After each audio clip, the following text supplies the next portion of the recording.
भारत माता की, भारत माता की। नमस्ते यूएस।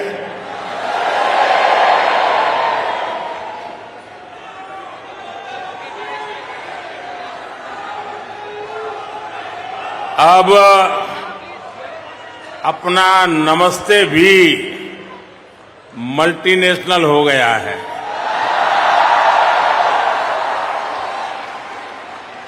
लोकल से ग्लोबल हो गया।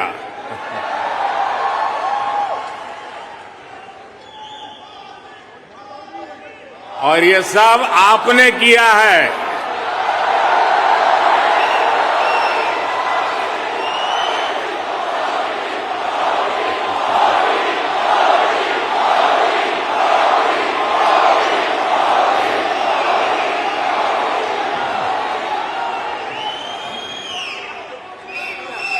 अपने दिल में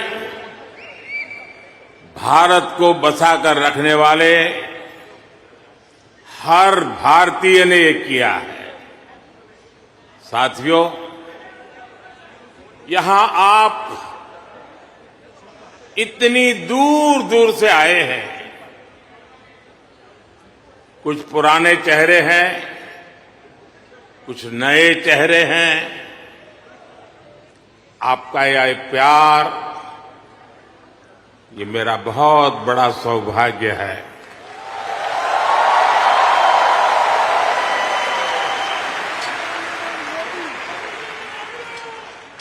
मुझे वो दिन याद आते हैं जब मैं पीएम भी नहीं था, सीएम भी नहीं था, नेता भी नहीं था। उस समय एक जिज्ञासु के तौर पर यहां आप सबके बीच आया करता था। इस धरती को देखना, इसे समझना, मन में कितने ही सवाल लेकर के आता था। जब मैं किसी पद पर नहीं था, उससे पहले भी मैं अमेरिका के करीब करीब 29 स्टेट्स में दौरा कर चुका था।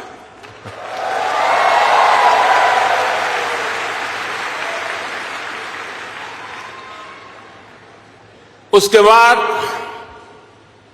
जब मैं सीएम बना तो टेक्नोलॉजी के माध्यम से आपके साथ जुड़ने का सिलसिला जारी रहा।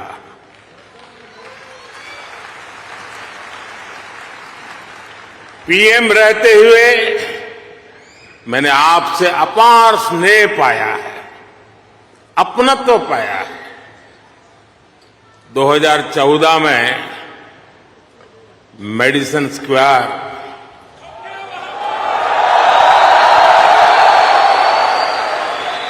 2015 में सैन होसे, 2019 में ह्यूस्टन, 2023 में वाशिंगटन और अब 2024 में न्यूयॉर्क।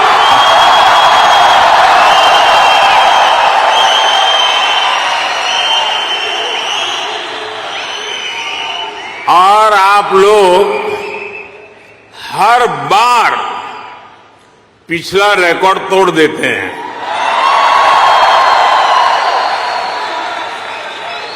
साथियों, मैं हमेशा से आपके सामर्थ्य को, भारतीय डायस्पोरा के सामर्थ्य को समझता रहा हूं। जब मेरे पास कोई सरकारी पद नहीं था, तब भी समझता था और आज भी समझता हूं।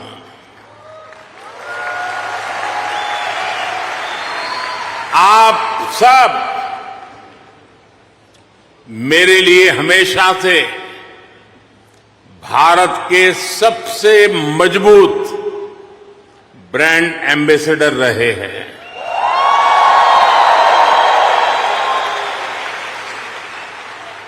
और इसलिए मैं आप सबको राष्ट्रदूत कहता हूं।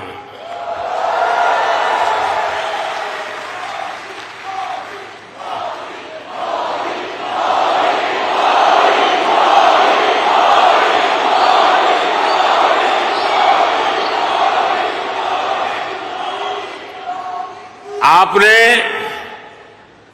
अमेरिका को भारत से और भारत को अमेरिका से कनेक्ट किया है। आपका स्किल, आपका टैलेंट, आपका कमिटमेंट, इसका कोई मुकाबला नहीं है।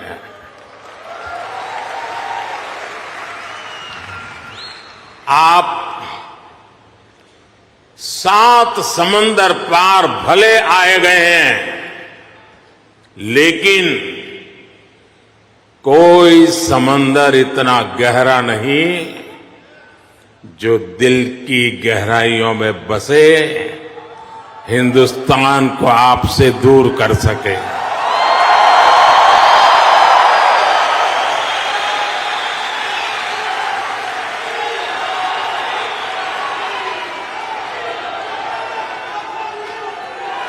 मां भारती ने जो हमें सिखाया है वो हम कभी भी भूल नहीं सकते। हम जहां भी जाते हैं सबको परिवार मानकर उनसे घुल मिल जाते हैं। डायवर्सिटी को समझना, डायवर्सिटी को जीना, उसे अपने जीवन में उतारना, ये हमारे संस्कारों में है, हमारी रगों में है।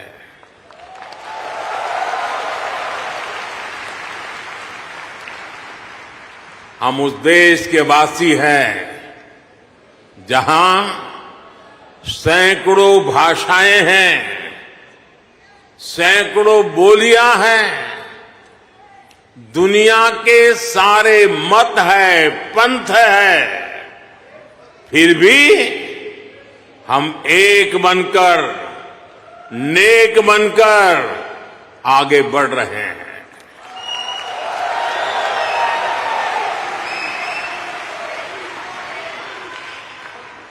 यहां इस हॉल में ही देखिए, कोई तमिल बोलता है, कोई तेलुगु, कोई मलयालम, तो कोई कन्नड़ा, कोई पंजाबी, तो कोई मराठी और तो कोई गुजराती।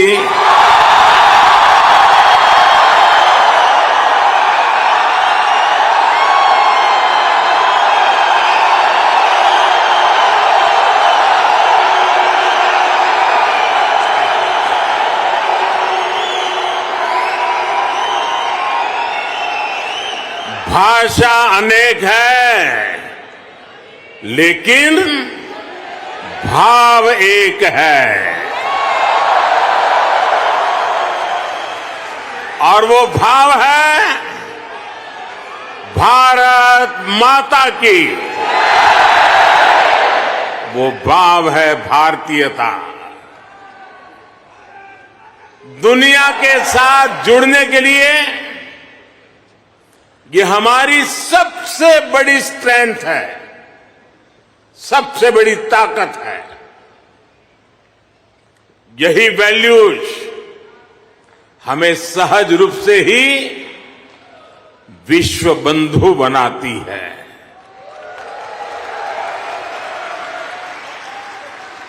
हमारे यहां कहा जाता है, तेन तख्तेन भुंजी था, यानी जो त्याग करते हैं वे ही भोग पाते हैं। हम दूसरों का भला करके, त्याग करके सुख पाते हैं और हम किसी भी देश में रहे, ये भावना नहीं बदलती है। हम जिस सोसाइटी में रहते हैं वहां ज्यादा से ज्यादा योगदान करते हैं। यहां अमेरिका में आपने डॉक्टर्स के रूप में, रिसर्चर्स के रूप में, टेक प्रोफेशनल्स के रूप में, साइंटिस्ट के रूप में या दूसरे प्रोफेशंस में जो परचम लहराया हुआ है वो इसी का प्रतीक है। अभी कुछ समय पहले ही तो यहां T20 क्रिकेट वर्ल्ड कप हुआ था।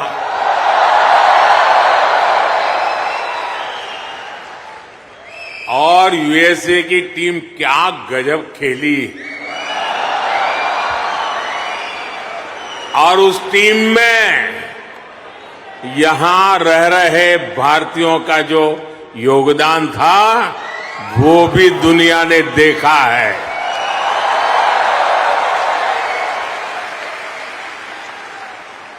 साथियों, दुनिया के लिए एआई का मतलब है आर्टिफिशियल इंटेलिजेंस, लेकिन मैं मानता हूं कि एआई का मतलब है अमेरिकन इंडियन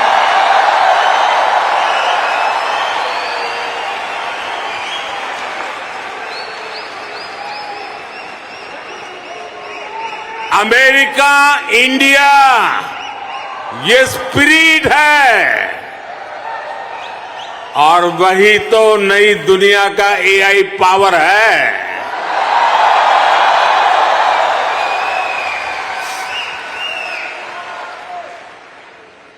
यही एआई स्पिरिट भारत अमेरिका रिश्तों को नई ऊंचाई दे रहा है। मैं आप सभी को, इंडियन डायस्पोरा को सैल्यूट करता हूं।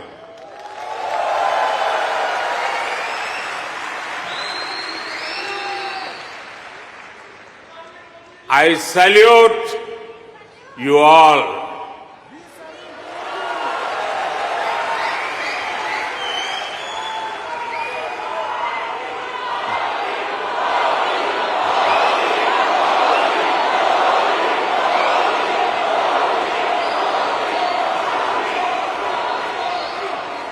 साथियों, मैं दुनिया में जहां भी जाता हूं, हर लीडर के मुंह से भारतीय डायस्पोरा की तारीफ ही सुनता हूं।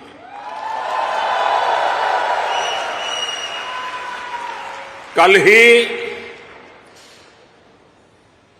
प्रेसिडेंट बाइडेन मुझे डेलावेयर में अपने घर ले गए थे।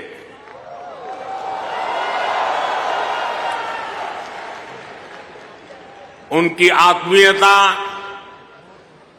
उनकी गर्मजोशी मेरे लिए दिल छू लेने वाला मोमेंट रहा।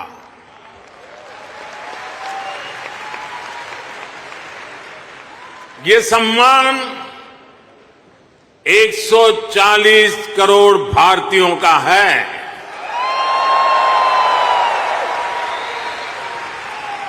ये सम्मान आपका है, आपके पुरुषार्थ का है। ये सम्मान यहां रहने वाले लाखों भारतीयों का है।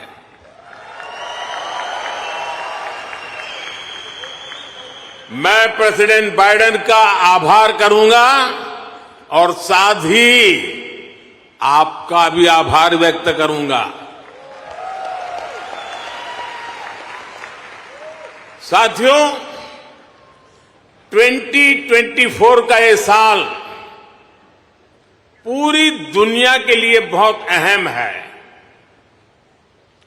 एक तरफ दुनिया के कई देशों के बीच संघर्ष है, तनाव है, तो दूसरी तरफ कई देशों में डेमोक्रेसी का जश्न चल रहा है।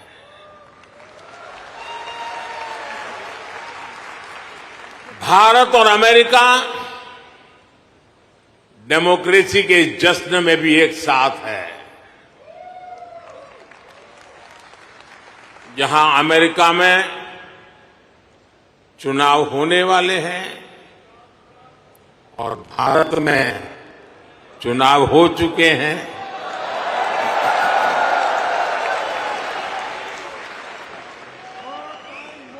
भारत में हुए ये इलेक्शन ह्यूमन हिस्ट्री के अब तक के सबसे बड़े चुनाव थे।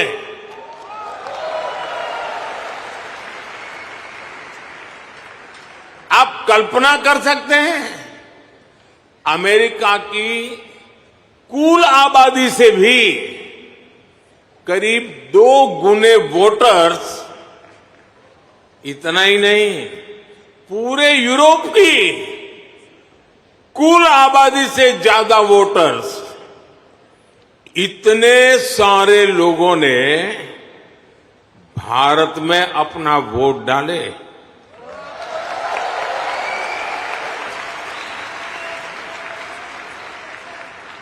जब हम भारत की डेमोक्रेसी का उसका स्केल देखते हैं तो और भी गर्व होता है।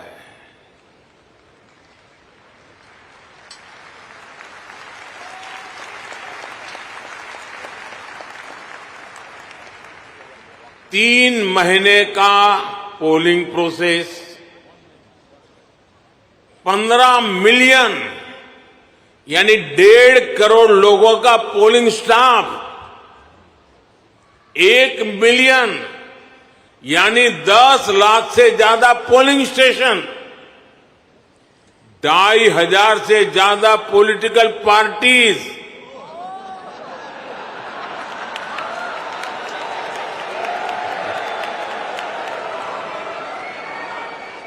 आठ 8,000 से ज्यादा कैंडिडेट्स,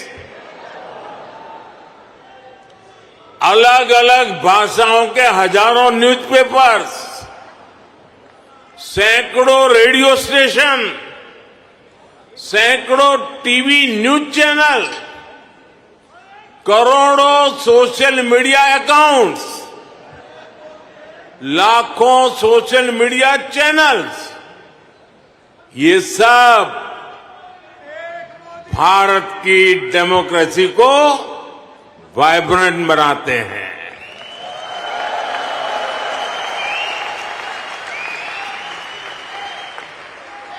ये फ्रीडम ऑफ एक्सप्रेशन के विस्तार का दौर है। इस लेवल की स्क्रूटनी से होकर हमारे देश की चुनावी प्रक्रिया गुजरती है। और साथियों, इस लंबी चुनावी प्रक्रिया से गुजरकर इस बार भारत में कुछ अभूतपूर्व हुआ है। क्या हुआ है? क्या हुआ है? क्या हुआ है? क्या हुआ है? अब की बार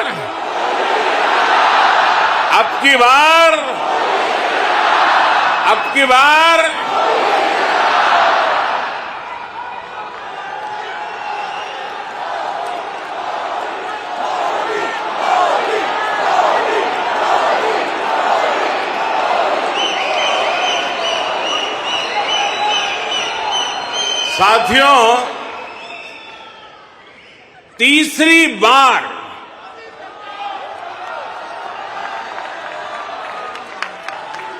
हमारी सरकार की वापसी हुई है।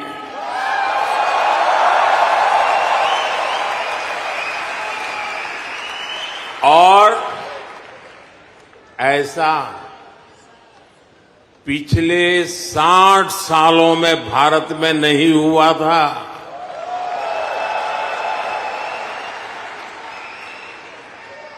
भारत की जनता ने ये जो नया मैंडेट दिया है, उसके मायने बहुत है और बहुत बड़े भी हैं। ये तीसरे टर्म में हमें बहुत बड़े लक्ष्य साधने हैं।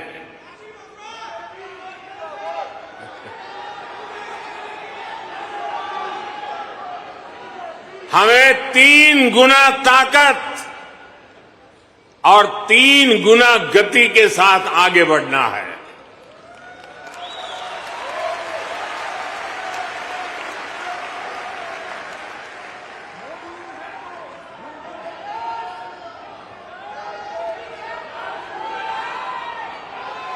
आपको एक शब्द याद रहेगा, पुष्प।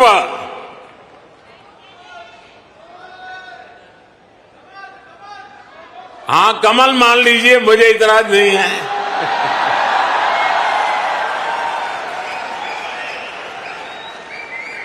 पुष्प। और मैं पुष्प को डिफाइन करता हूं, P for progressive Bharat, you for unstoppable Bharat, S for spiritual Bharat, H for humanity first को समर्पित Bharat, P for prosperous Bharat, यानी पुष्प। पुष्प की 5 पंखुड़ियों को मिलाकर ही विकसित भारत बनाएंगे। साथियों,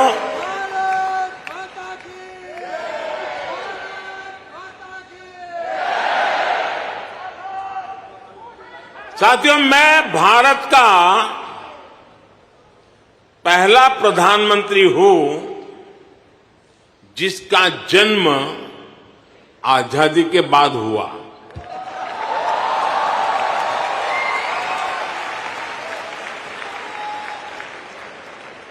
आजादी के आंदोलन में करोड़ों भारतीयों ने स्वराज के लिए जीवन खपा दिया था। उन्होंने अपना हित नहीं देखा, अपने कंफर्ट जोन की चिंता नहीं की। वो तो बस देश की आजादी के लिए सब कुछ भूलकर अंग्रेजों से लड़ने चल पड़े थे। उस सफर में किसी को फांसी का फंदा मिला, किसी के शरीर को गोलियों से भून दिया गया, कोई यातनाएं सहते हुए जेल में ही गुजर गया,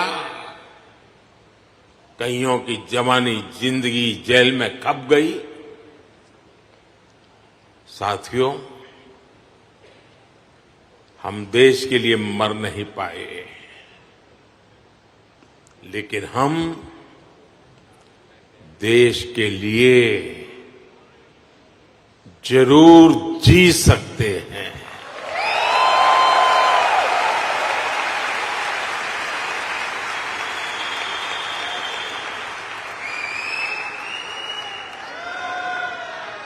मरना हमारे नसीब नहीं था, जीना हमारे नसीब है।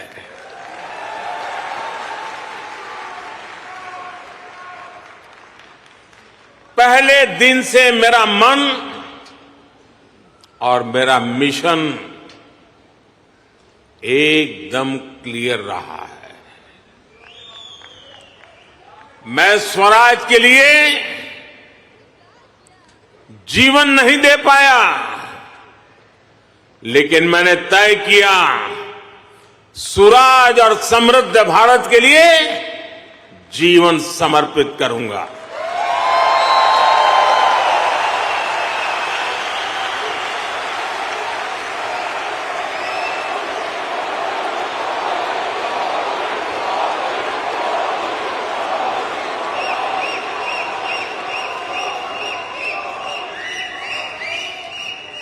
मेरे जीवन का एक बहुत बड़ा हिस्सा ऐसा रहा जिसमें मैं सालों साल तक पूरे देश में घूमता रहा, भटकता रहा। जहां खाना मिला वहां खा लिया, जहां सोने को मिला वहां सो लिया। समंदर के किनारे से लेकर पहाड़ों तक, रेगिस्तान से लेकर बर्फीली चोटियों तक मैं हर क्षेत्र के लोगों से मिला, उनको जाना, समझा। मैंने अपने देश के जीवन, अपने देश की संस्कृति, अपने देश की चुनौतियों का फर्स्ट हैंड एक्सपीरियंस लिया।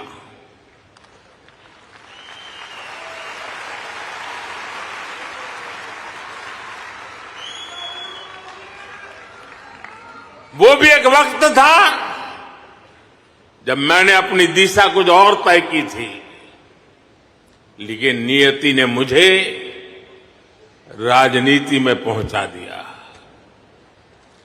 कभी नहीं सोचा था कि एक दिन चीफ मिनिस्टर बनूंगा, और बना तो गुजरात का लॉन्गेस्ट सर्विंग चीफ मिनिस्टर बन गया।